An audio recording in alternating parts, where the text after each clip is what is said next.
Soalan seterusnya, kenapa manusia lagi tinggi belajar, lagi sombong? Nampaknya menyindir saya. Bukan ni soalan mungkin. Sebab Masya mungkin Allah. dalam ni ramai kan yang ada PhD-nya kan. Masya Allah. Kita belajar agama Islam ini seperti berjalan di tepi pantai. Manakala kita berjalan di tepi pantai, mulai masuk ke laut, mata kaki kita tenggelam, kita rasa lebih tinggi, laut itu tak dalam.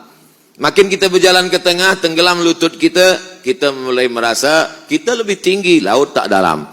Mana sampai dia ke pusat kita mulai berpikir, nampaknya laut ni agak dalam.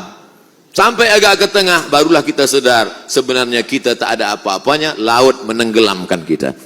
Makanya saat kita baca kitab ini, dulu, masa di pondok, masa belajar, itu memegang Bulughul Maram min Adillatil Ahkam, bukan main angkuh sombongnya. Sebelah kiri Bulughul Maram, sebelah kanan Subulus Salam. Masya Allah. Tapi manakala sampai ke Kaherah, tengok kitab di rumah kawan, apa ni? Fathul Bari Syarah Sahih Bukhari, 1 meter. Oh, aku pun baru tengok sekarang. Dulu bukan main bangganya manakala membawa kitab Jalalain, Jalaluddin Al-Mahalli, Jalaluddin As-Suyuti. Tapi manakala sampai kita tengok kitab besar At-Tafsir Al-Kabir yang ditulis oleh Imam Fakhruddin Ar-Razi, meninggal 606. Sebenarnya kita mesti banyak membaca, barulah kita sedar bahwa kita tidak punya apa-apa. Kenapa Imam Bukhari itu tawaduk?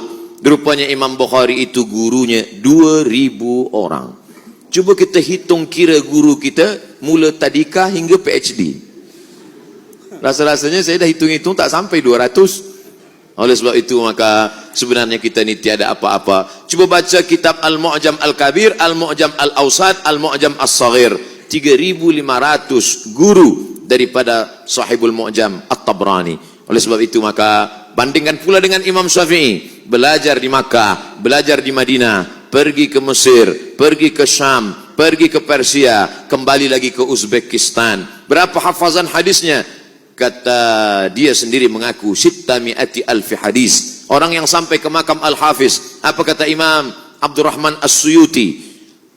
Hafiztu mi'atai alf hadis, law wajadtu aksara min dzalika la hafiztuha. Aku hafal 200.000 hadis. Kalau aku dapat lebih daripada itu, maka aku pun akan hafaz juga. Lalu kita di mana dibandingkan dengan mereka? Hadis kita hanya ada ketika laptop dibuka, laptop tutup, hadis pun hilang.